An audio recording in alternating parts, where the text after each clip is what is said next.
Will there finally be peace in Gaza? Hundreds of immigrants disappear from Alligator Alcatraz, and the government shuts down, shocking millions who didn't realize it was doing anything in the first place. Then more on this week's America Uncovered headlines. Welcome to America Uncovered. I'm Chris Chappell. First, I just want to say thank you all for leaving an American flag emoji in the comments. It's been a huge help with engagement and YouTube's algorithm, which I'm trying really hard to make happy. Please keep those flag emojis coming. And here we go, another week, another looming government shutdown. Like always, Congress struck a deal at the last possible minute to fund the government and keep it running, and what's that, Shelley?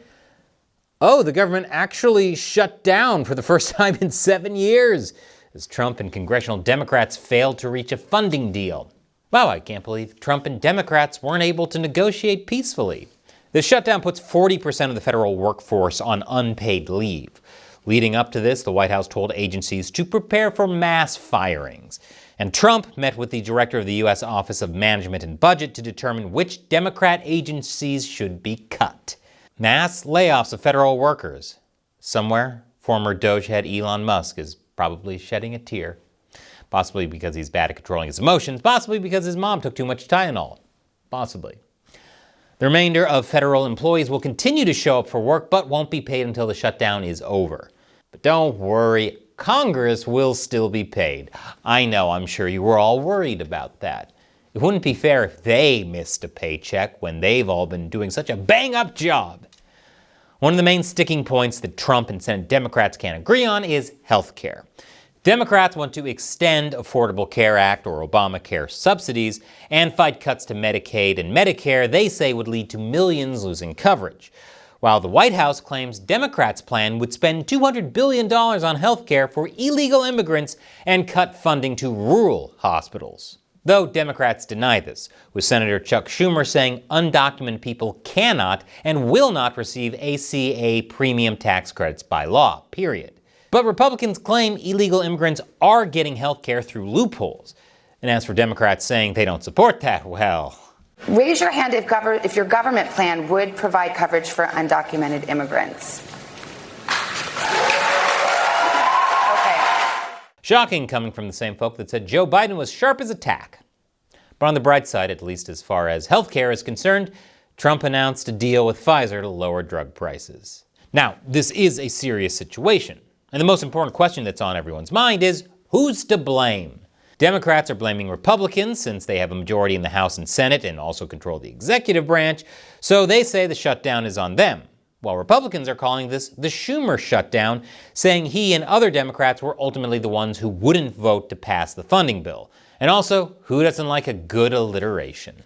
But blaming one side or the other is a bit too simplistic, especially considering that for years I've been covering how every few months the government is on the verge of shutting down because they can't agree on how to fund it. And when they do, they just kick the can down the road, so this is happening every couple of months. What we need is for people to come together in the spirit of understanding with a willingness to compromise. Or memes. That's always an option. In the midst of the shutdown controversy, the White House decided to add fuel to the fire by posting this. Look, guys, there's no way to sugarcoat it. Nobody likes Democrats anymore. We have no voters left because of all of our woke trans bullshit. Not even black people want to vote for us anymore. Even Latinos hate us. We live in deeply unserious times. Of course, that was just the beginning. In response, Gavin Newsom posted this. If you're flying today, I hope, of course, you arrive safely and on time, but you may not arrive on time because the TSA and the air traffic controllers are not getting paid today. Yet another reminder that the left can't meme. And then came this. And we're going to continue to make clear, bigotry will get you nowhere. We are fighting to protect the health care of the American people in the face of an unprecedented Republican assault. Buckle up, everyone. The meme wars have officially entered DEFCON 2. Asked by a reporter at a press conference about the posting, J.D. Vance said this. I make this solemn promise to you that if you help us reopen the government, the sombrero memes will stop. The memes will continue until morale improves. On blast! Although the quality of the memes might suffer now that the White House's social media manager was furloughed. Honestly, all of this just makes me want to take a vacation from reality. Or maybe just from Earth, which might be possible in the not-too-distant future. After all, NASA Administrator Sean Duffy has revealed plans to build an entire village on the moon by 2035. And that plan may begin as early as February of next year, with a mission to fly around the moon, which, if successful, will be the first crewed mission to the moon in over 50 years. Or first ever if you think this photo is on a soundstage and the video was directed by Stanley Kubrick. Of course, the construction of this moon village is dependent on the moon still being there, because a massive city-killer asteroid could potentially strike the moon in 2032, causing intense damage. When this asteroid was first observed back in December, there were concerns that it could strike Earth, though the odds of that happening have been downgraded to nearly 0%. But should it strike the moon, the debris could cause damage to Earth's satellites and make travel to the moon more difficult. And we can't have that if we want a space village, so NASA scientists have devised a modest proposal to prevent this. Using nuclear bombs to blow the frickin' thing up! Is Michael Bay working for NASA? This is the most epic way to conclude Aerosmith's retirement tour. Of course, with the asteroid still being so far out in space, they have time to prepare alternative solutions, assuming it won't change course and miss the moon entirely. Then, the main obstacle to creating the lunar village would be protests from progressives calling it racist, since space is black and they're trying to colonize it. New York City Mayor Eric Adams announced he is ending his re-election campaign. I cannot continue my re-election campaign. The constant media speculation about my future and the campaign finance board's decision to withhold millions of dollars have undermined my ability to raise the funds needed for a serious campaign. Oh, don't feel too bad, Mr. Mayor. Even with extra funding, given all your recent headlines, people still wouldn't have taken your campaign seriously. Now that he'll no longer be mayor, Adams will be free to spend extra quality time at home with all of his scandals. This opens the door even wider for Democratic Socialist candidate Zoran Mamdani, who's looking even more likely to be New York's next mayor. And he's feeling pretty confident. And to Andrew Cuomo, you got your wish. You wanted Trump and your billionaire friends to help you clear the field. But don't forget, you wanted me as your opponent in the primary too. And we beat you by 13 points. Looking forward to doing it again on November 4th. Hope you're well. Man, that "hope you're well" was colder than a morgue one of the grannies living under Cuomo's COVID policies wound up in. Cuomo obviously isn't too happy with this turn of events, and neither is President Trump. Several news headlines are reporting that Trump has continuously threatened to cut off federal funding to New York City if Mamdani is elected mayor. But that's not entirely accurate. Remember, when it comes to the mainstream media, always read more than just the headline, and follow it up by asking yourself, really though? You see, what Trump is actually saying is to fulfill a lot of his campaign promises, such as free buses and government-run grocery stores, Mamdani would need federal funding, and Trump won't give it to him. So, as a resident of New York City, my choices this November are between a socialist who thinks the folks who run the DMV should be in charge of produce, former Governor Granny Gravedigger, or whatever this dishonorably discharged G.I. Joe's deal is. Is there any way you could speed up the construction on that moon village? I might have to move and start producing a new series, Space Uncolonized. And after the break, Israel. Hello, demonetization, my old friend. Welcome back. With all the crazy things that have been going on lately, it's hard to remember some of the other crazy things that have been going on lately, like Alligator Alcatraz, the immigrant detention facility in the Florida Everglades. That somehow seems quaint now, doesn't it? Well, it would if it weren't for the fact that the Miami Herald reports that hundreds of immigrants, nearly 2/3 of the detainees, dropped off the grid after leaving the site.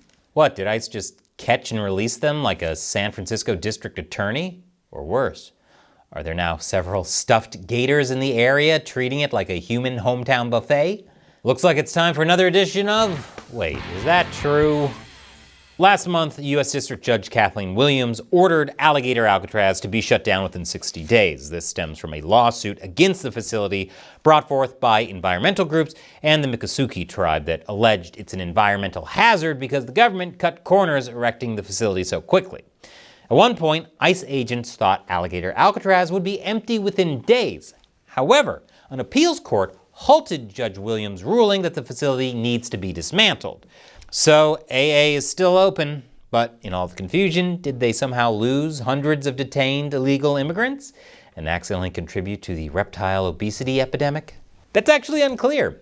The Miami Herald is basing their claim of hundreds of missing immigrants off 2 lists of detainees they obtained in July and August and cross-referencing them. Snopes dug deeper into their claim. Don't you miss the days when Snopes was just for debunking urban legends like the maniac with a hook for a hand? Though to be fair, alligators eating lost detained illegal immigrants sounds like something that'd be in the next urban legend movie. Snopes reached out to the Department of Homeland Security about these claims, and they responded saying, false. No one is unaccounted, including at Alligator Alcatraz in ICE's online detention locator system. This is yet another hoax about the facility. Is Trump writing for DHS too? Some family and attorneys of detainees at AA claim they've gone missing, but even before the Miami Herald's claim, ICE had made it difficult for the detainees to be reached, which is a whole separate argument about due process and constitutional rights. And judges are plenty busy with those arguments, most recently with a federal judge ruling the Trump administration violated the constitutional rights of pro-Palestinian protesters in its attempt to deport international students. So for now, it's a he said, she said, gators probably aren't being overly fed argument. The only thing that we can say for certain, as with any story you see, keep asking yourself, really though?